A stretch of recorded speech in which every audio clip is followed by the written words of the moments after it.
Thank you, Michael Nath. President Muhammadu Buhari has condemned the recent attacks by gunmen on a police station and other places in Imo State, which left at least 4 policemen dead. Gunmen on Friday set ablaze the Umuguman Police Divisional Headquarters in the Owerri West local government area of the state. The house of Judge Obiozo, President General of Ohanaeze Ndigbo Worldwide, was also set ablaze by yet to be identified gunmen. The president, in a statement signed by Garuba Shehu, his media aide, described the attacks as deeply distressing. President Buhari also strongly condemned the violence in the sub-region, urging everyone to maintain peace, adding that the law and order capabilities in the southeast are being strengthened. The president extended his sympathies to the police authorities over the losses of men and materials, and to Professor Obiozo, who he urged to maintain his commitment to the peace and oneness of the Federation against these senseless terrorists. Following plans by personnel of the Nigeria Police Force to embark on an industrial action, the presidency has warned the Inspector General of Police, Mr. Usman Baba, that it would not tolerate such act. In a letter written to the IG, the unidentified police officers had said they would embark on the warning strike to protest poor working conditions, poor salaries, lack of genuine welfare benefits, and outdated weapons. The police officers are also protesting the continuous killing of their colleagues by armed robbers and terrorists without adequate compensation for their families. The aggrieved police officers accused the federal government of lying about the increment of police salary and other promised benefits and demanded improved conditions of service, particularly salary increase and provision of modern weapons as they tackle the security challenges facing the country. In a move to assuage the feelings of the police officers, the IGP has assured that the contentious salary increment announced by the federal government months ago would be paid with March salary. The force headquarters last week warned personnel that embarking on strike amounted to mutiny. The IGP had made frantic efforts to liaise with relevant government agencies to ensure that the salary increment promised by government takes effect from March. He had also instructed commissioners of police to ensure that no strike is entertained in their various commands. Nigerians have been urged to report police personnel who demand permits for tinted glasses at checkpoints in any part of the country. The force headquarters disclosed this on Sunday through the acting force public relations officer Olumuyiwa Adejobi in a series of tweets. Adejobi also said it would not be appropriate for any policeman to demand customs papers or other documents not relevant to their duties. He added that though it is wrong for police personnel to demand permits for tinted glass, a policeman can stop cars with tinted glasses to carry out a search.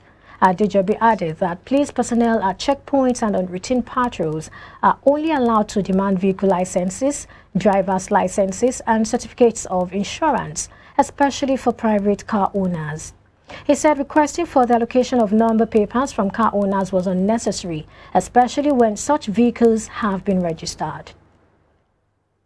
The National Primary Healthcare Development Agency has said over 70% of medical drugs being dispensed in Nigeria are substandard. The agency added that the majority of Nigerians did not have access to health services. It made this known on its website ahead of the Primary Healthcare Summit tagged Reimagining Primary Healthcare in Nigeria. According to the agency, the country is faced with a number of healthcare challenges. It stated, and I quote, "The majority of Nigerians do not have access to health services. 20% of all maternal deaths globally occur in Nigeria. Infant mortality occurs at a rate of 19 deaths per 1,000 births. Children under 5 are dying at a rate of 128 per 1,000. Over 70% of medical drugs dispensed in Nigeria are substandard. The weaknesses of the PHC system led to the underutilization of the PHC, resulting in significant burden within the health sector, with patients overlying on tertiary and secondary healthcare services. Exorbitant health expenditures to access care was also alluded to huge financial burdens on households. Niger State Governor Abubakar Sani Bello has disclosed that bandits have taken over 12 local government areas in the state. During his visit to the internally displaced persons at the Central Primary School, Gwada, Sani Bello said the bandits are taking advantage of the size of the state and few security officers on the ground. The governor also revealed no fewer than 7 communities had been submerged by flooding in the Shiroro local government area due to the ongoing construction of the Zungeru hydroelectric power station in the state. Sympathizing with the displaced persons, Sani Bello said that security agencies were using new tactics and strategies to neutralize the criminal elements in the state. On the flooding, Mr. Sani Bello said the federal government had made provisions for the affected communities to move to higher grounds and assured the IDPs of liaising with the Federal Ministry of Works and Housing to hasten the release of funds to relocate and compensate them. The governor also visited Maraban Dano in Munya local government area, where he interacted with vigilantes and hunters, promising them more sophisticated weapons to combat banditry. In a statement on Sunday, Ondo State Governor Rotimi Akeredolu, who is also the chairman, Southwest Governors Forum, said the governors had agreed on micro-zoning, adding that those scheming from outside the region were only trying to cause confusion. Akeredolu said in the statement titled, "External Forces Trying to Impose Persons on Southwest," that the former chairman of the APC in the state, Isaac Kekemeke, had been endorsed as the national vice chairman for the Southwest. The statement by the Commissioner for Information and Orientation, Donald Ujogo, stated that all the governors of the Southwest had endorsed Kekemeke. It read in part, "This is to confirm that one of our own, the former APC state chairman, Dirimini Isaac Kekemeke, is in the race for the position of the national vice chairman Southwest. Kekemeke has the full backing of Governor Akeredolu and his brother governors in the Southwest." Meanwhile, members of the National Assembly are now divided over the emergence of 3 aspirants for the national chairman of the APC from the federal parliament. The APC is built to elect a new national working committee headed by the chairman at its national convention scheduled for Saturday. The 3 aspirants, who are all members of the Senate, are Abdullahi Adamu, Sani Musa and Tanko Almakara. The senators, who are all from the North Central geopolitical zone, are contesting against other aspirants in the ruling party who are not members of the National Assembly. Southwest politicians from the Congress for Progressive Change bloc and the All Progressives Congress are set to lose out at the National Convention following their rejection by governors in the region. The defunct CPC bloc is made up of politicians who joined President Muhammadu Buhari to merge with the Action Congress of Nigeria to form the APC in 2013 before he won the 2015 presidential election.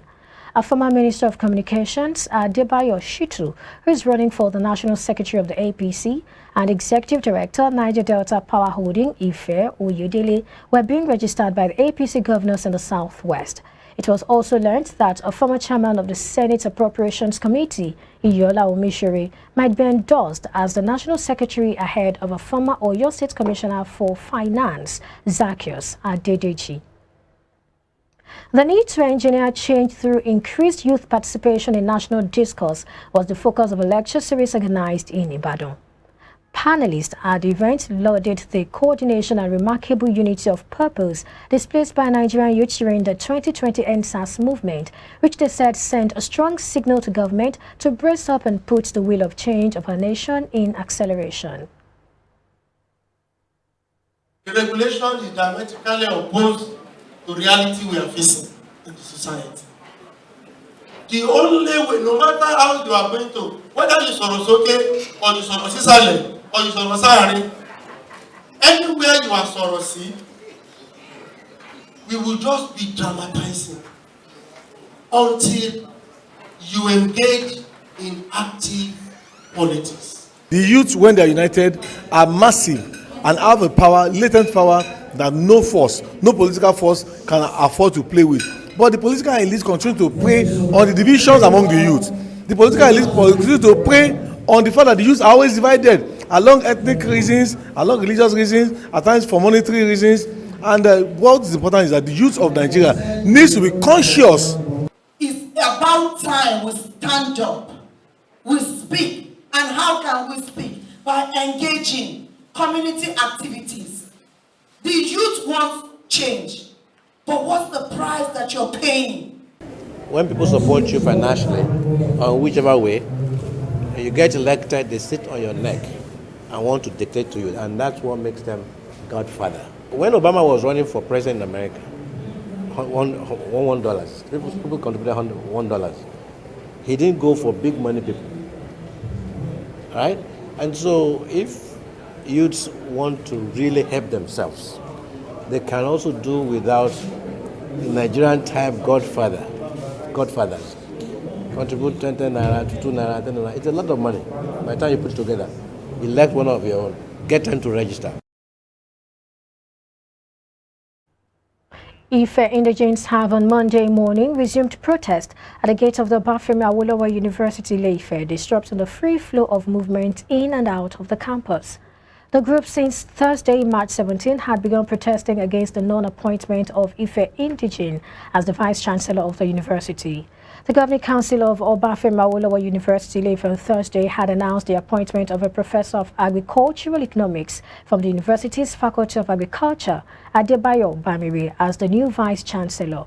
The Council's chairman, Oscar Udoji, who made the announcement, said Bamiri defeated 19 other applicants to emerge the 12th Vice-Chancellor of the university. The announcement, however, led to a protest by some indigents of Ile-Ife, who locked the university's main entrance, causing gridlock as students, staffers and other people that were moving towards the gate were held up for some minutes. The protesters were asking people to go back home, including the students of the university, adding that the Ife indigents were being enslaved on the campus and it was time for them to rule. You're still watching Business Now. We're going to a very quick commercial break, and when we return, we have more stories for you. Stay with us.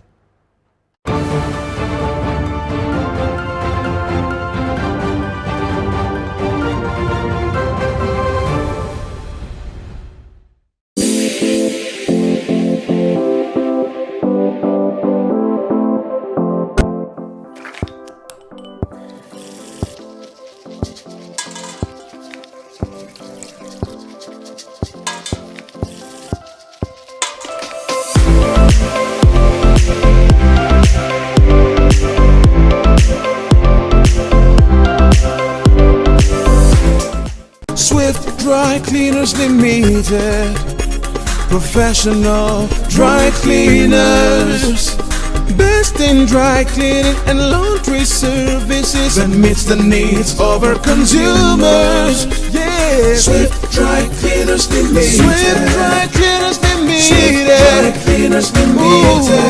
Yeah. Swift Dry Cleaners Limited. Yeah, for clean wash and quick delivery. Yeah. Swift Dry Cleaners Limited. Swift Dry Cleaners Limited. Swift Dry Cleaners Limited. For clean wash and quick delivery. Ooh. Swift Dry Cleaners. Clean wash, quick delivery.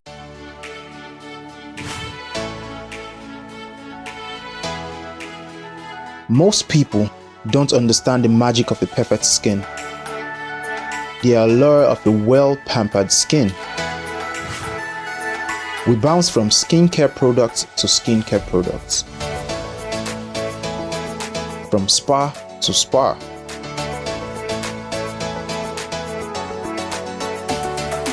Looking for that ideal solution.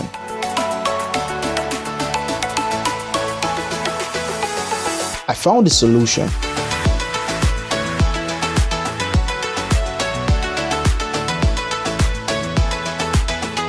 And it's Blemiville Skincare and Spa.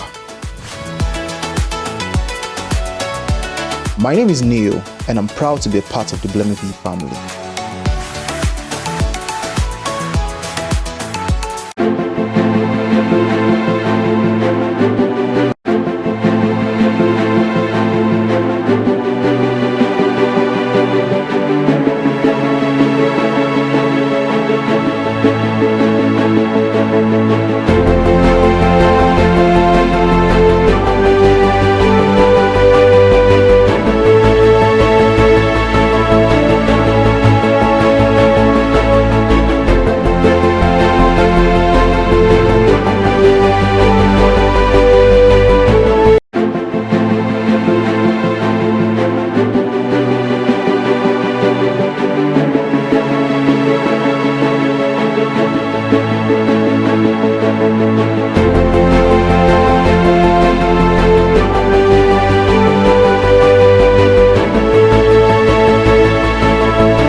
Welcome back.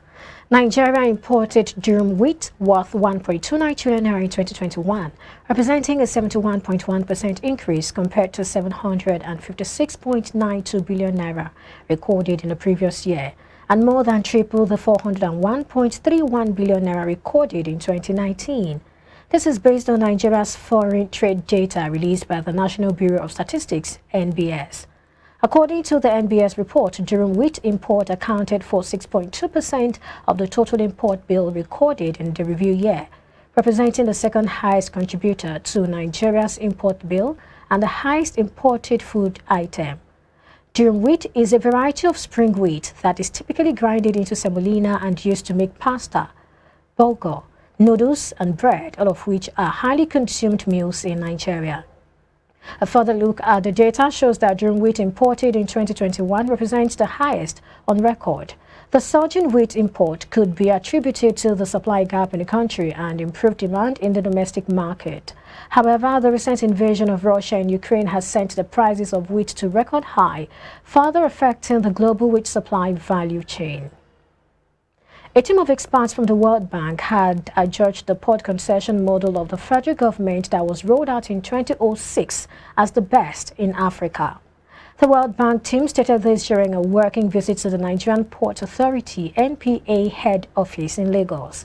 Reacting to the bank's positive assessment during his meeting with World Bank and International Finance Corporation officials, Managing Director of NPA, Mohammed Bello Koko, stated that the port concession exercise has clearly enhanced Nigeria's goal of becoming the leading blue economy in Africa, adding that his administration's focus is to facilitate a port-led industrialization in the country through infrastructure renewal and deployment of modern technology tools.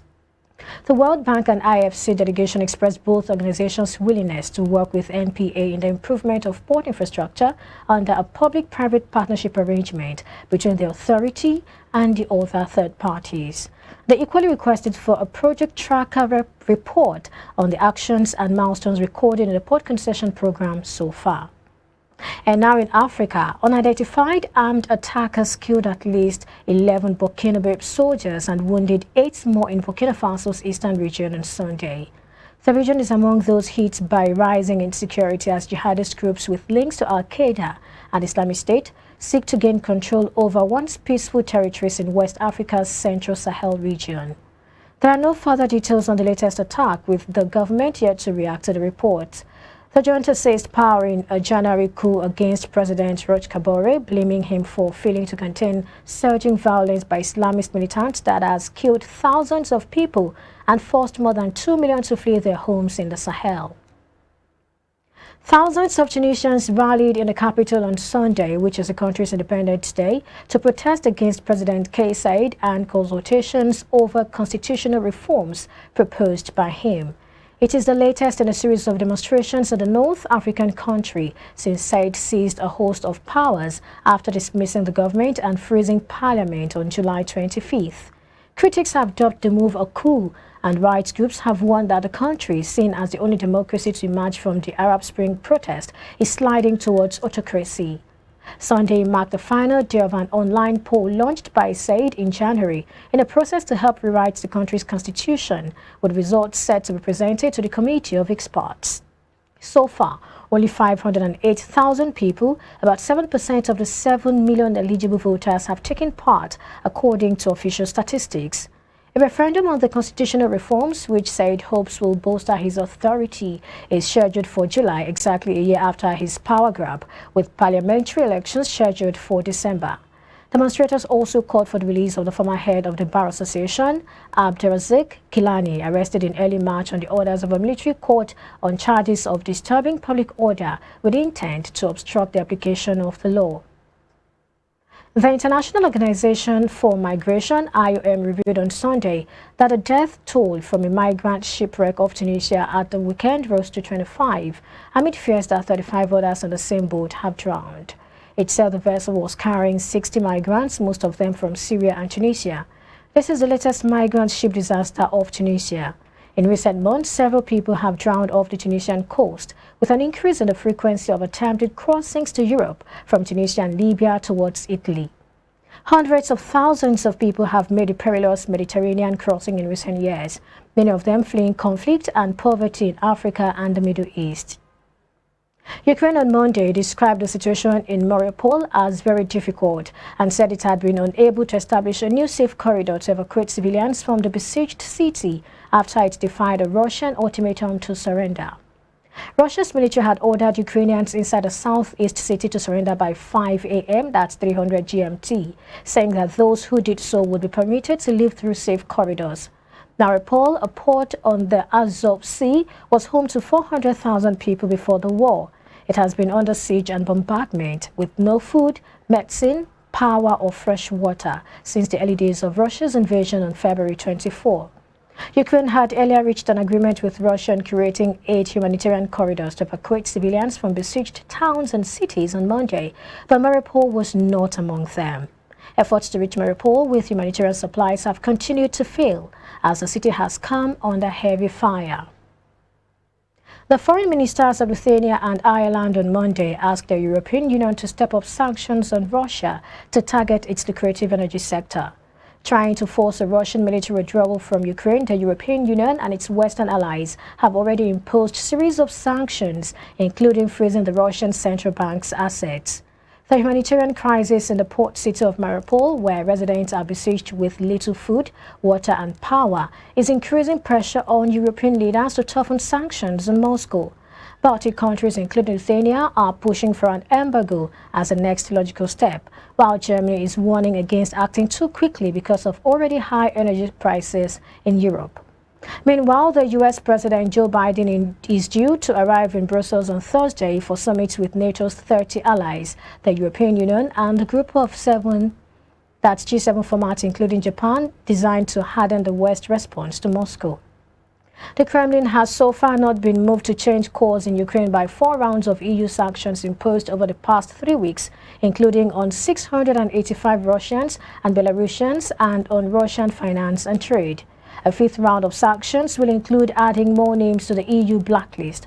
But economically toughest choice is whether to target Russian oil, as the United States and Britain have done, given the 27-nation EU's dependence on Russian gas for energy. Russia invaded Ukraine on February 24. Putin has called Russia's actions a special operation meant to demilitarize Ukraine and purge it of what he sees as dangerous nationalists. Ukraine and the West say these are baseless pretexts for an aggressive war. Diplomats have said a Russian chemical weapons attack in Ukraine or a heavy bombardment of the capital Kyiv could be a trigger for an energy embargo. Moscow itself has warned that EU sanctions on Russian oil could prompt it to close a gas pipeline to Europe. For now, the EU, which relies on Russia for 40% of its gas, with Germany among the most dependent of the EU's large economies, is divided on how to tackle the energy issue. France, which heads the EU's 6-month presidency, could prove crucial precedent.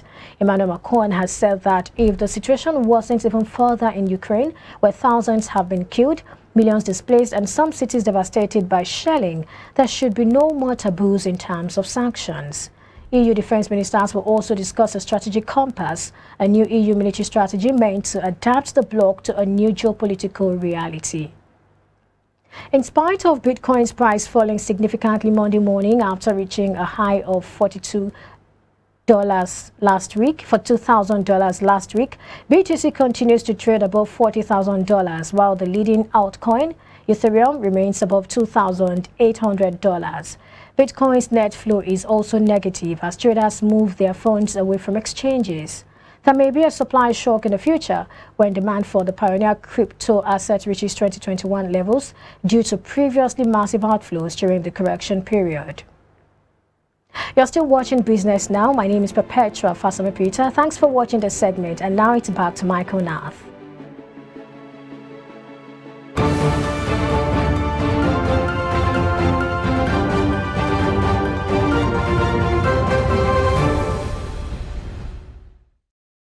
Thank you, Perpetua.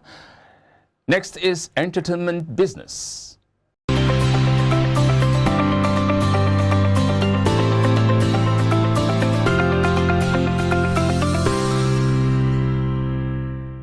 Hello and welcome to Entertainment Business. I am Chioma Amaribulam. Who Wants to Be a Millionaire Series 2, The Rebirth, was unveiled with its first ever episode on Sunday, March 20th, 2022. Shimmering in brand new set designs and decor initially specified in the United Kingdom, designed in South Africa and fully made in Nigeria with the help of South African technical partners, the signature of the Rebirth show is a masterpiece to view and a work of art to reckon with.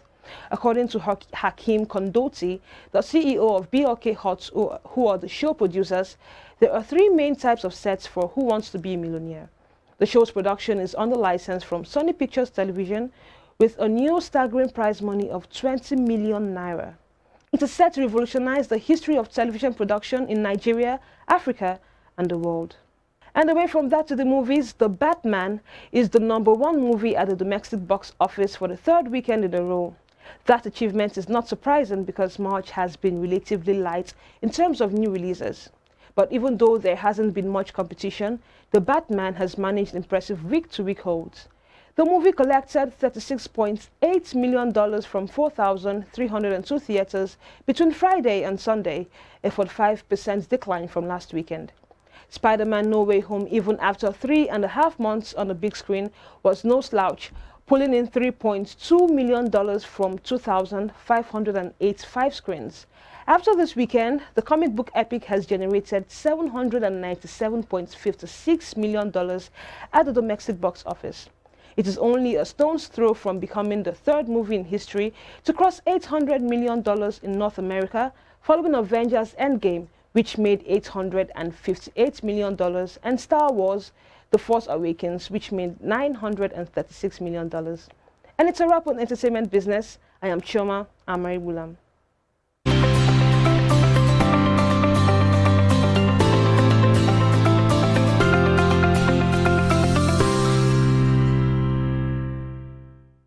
Coming up next is sports news.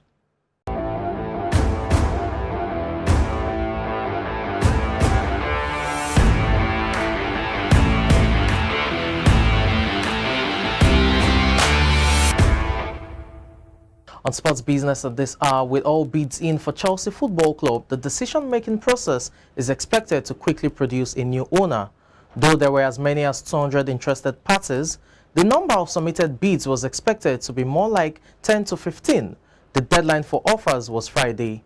Merchant Bank The Rain Group, which is overseeing the sale, is expected to reduce the list of potential buyers to a short list of up to 4 bidders early this week. Among the most serious bidders are Los Angeles Dodgers co-owner Todd Bodley's group, which is a bid of $3.3 billion, New York Jets owner Woody Johnson with $2.6 billion, Saudi Media Group with $3.6 billion, and Chicago Cubs owner Tom Ricketts with over $3 billion. British business owner Nick Candy also bidded with $3.3 billion. The team, Chelsea, was seized by the UK government after it issued sanctions on previous owner Roman Abramovich over its connections to the Russian government. The sale is expected to be expedited due to the sensitive nature of the situation. Asset manager Oaktree Capital made a bid for Chelsea, with the firm having $166 billion in assets under management at the end of 2021, $98 billion of which was in credit strategies.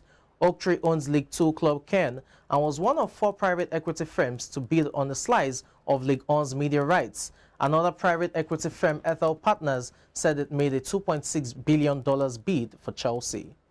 And still talking sports business at this hour, FanCraze, an online platform for trading officially licensed digital cricket collectibles, is raising roughly $100 million in new funding with investors that include football star Cristiano Ronaldo. Led by VC firms Inside Partners and B Capital Group, the Series A round is expected to be completed in the coming weeks and could see its size change as deliberations continue. Previously known as Face Technologies, the platform has also attracted Mera Assets as Financial Group, a South Korea-based financial services company, as a potential investor. FanCraze is in its early stages but has solidified its footprint in the $44 billion NFT market. The platform launched its marketplace in January along with its first pack of NFTs. It partnered with the International Cricket Council, the sport's official governing body. Frank Crazy's latest fundraise follows a $17.4 million seed round in 2021 led by Tiger Global Management. The round included Coatway, Sequoia, Capital India, and Dapper Labs. And finally, on sports business at this hour, German sportswear giant Puma has become the official kit supplier of Formula One team, the Alfa Romeo Holland, from the start of the 2022 season. The deal will see Puma provide racewear as well as footwear for Alfa Romeo's drivers Valtteri Bottas and Guan Yu Zhou. The new partnership will also see the brand launch a dedicated apparel and footwear range for the team's crew for trackside as well as when traveling between venues. Puma already has a long-term partnership with Mercedes as their official kit supplier, as well as a broad deal with the all-female W Series. Elsewhere, Puma has named new Mercedes driver George Russell as a brand ambassador to promote its lifestyle and performance range. And that's all about it when it comes to sports business at this hour. I'm Samson Oleide.